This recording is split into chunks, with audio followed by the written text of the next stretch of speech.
All right, we're on chapter 13, video 2. We're looking at some of the different things happening in the mid-1800s, and there were a lot of different reform movements during that time period that we'll be talking about in this video. One reform area was in the field of education.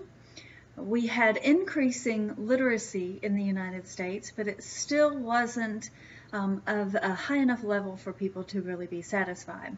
And as we had more and more immigrants coming into the United States, they wanted to have their children educated as well, and that is going to lead to a public school movement.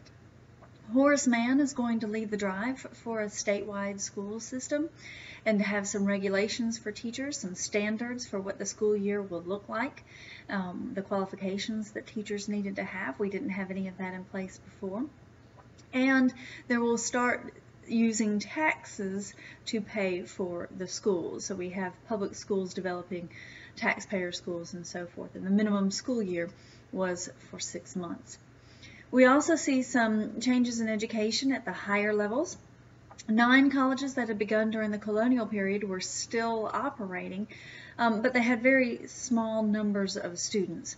When it came to girls' educations, higher education for women was in the form of seminary. It wasn't a religious seminary, but it was they were called seminaries, and they had a different curriculum for the women than what any of the male colleges offered for the men. This was a time period where there were reform movements in a lot of different areas. There were reform movements looking at the observation of the Sabbath, for example. They were looking at passing laws that would affect dueling, changing some of the crime and punishment laws that were in place to make the punishments a little more in line with the crimes. There were movements to improve work conditions, to improve the lives of people with disabilities. And then there were some major movements that we'll be talking about, like the temperance movement, women's rights movement, and the abolition movement.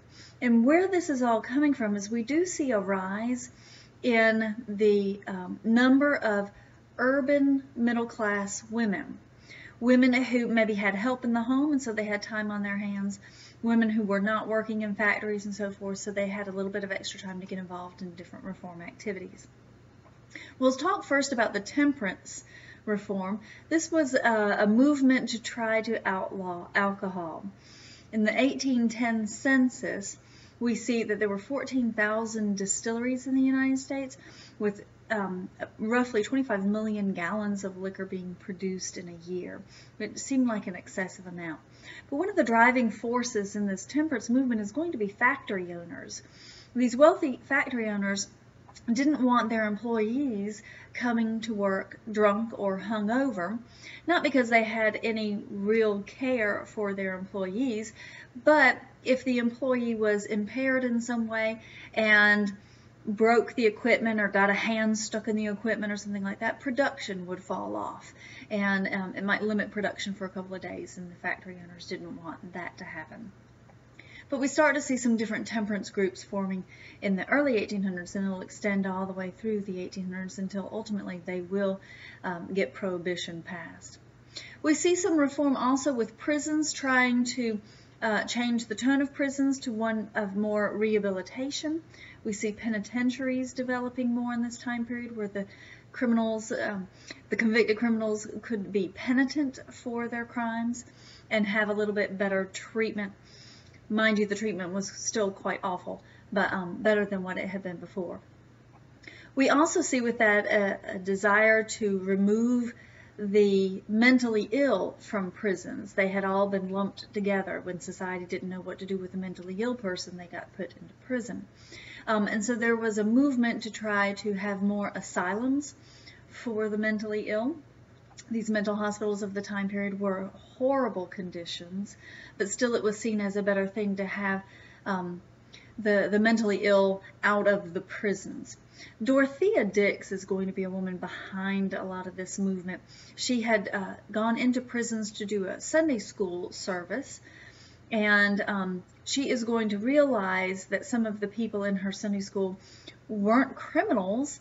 They just were mentally disabled in some fashion, and society, again, not knowing what else to do with the person, had stuck them in prison. Another huge movement in this time period is going to be the women's rights movement.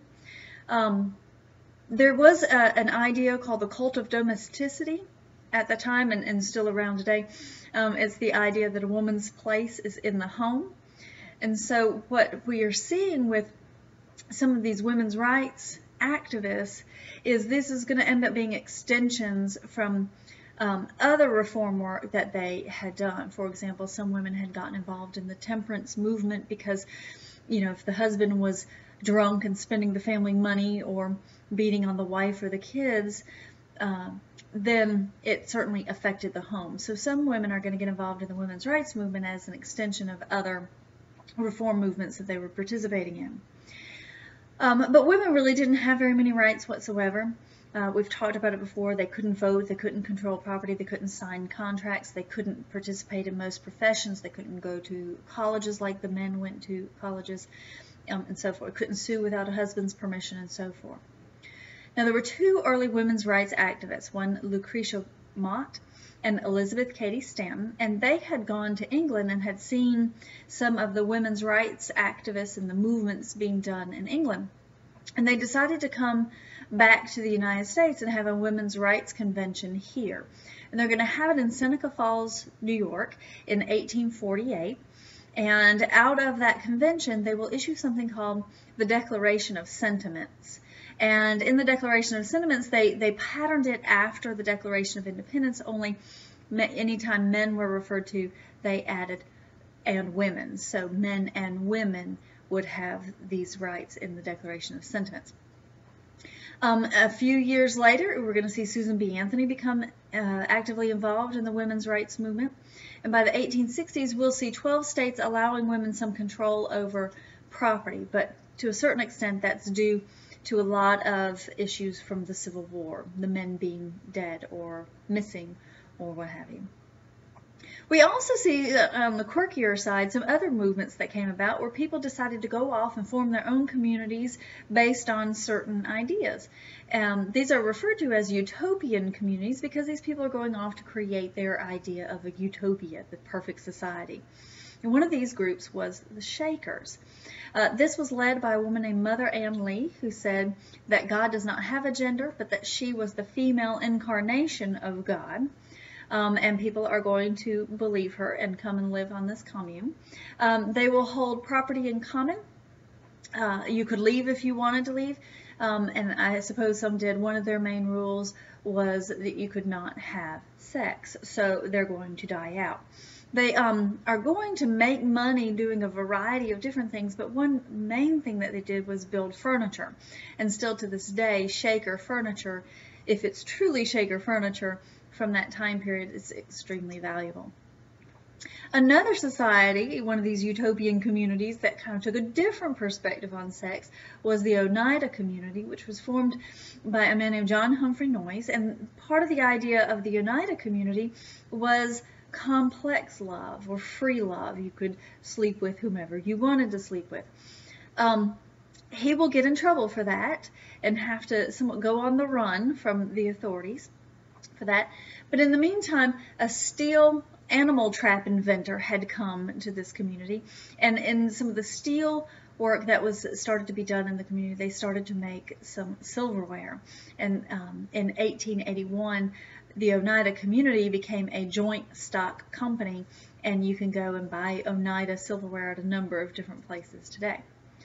Another example of one of these utopian communities, just to give you an idea of a different reason to have one of these communities, Robert Owen is going to form a community called New Harmony, and it was based on the idea that the factory and increasing industrialization that was happening in some of the cities in the East was a bad situation and creating a bad lifestyle, and so they're going to form an anti-factory kind of community, but they end up not really having a way to make money. Enough money to survive, and so they're going to fall apart. All of these utopian communities, though, start off with great ideals, high ideals, but they do all end up failing.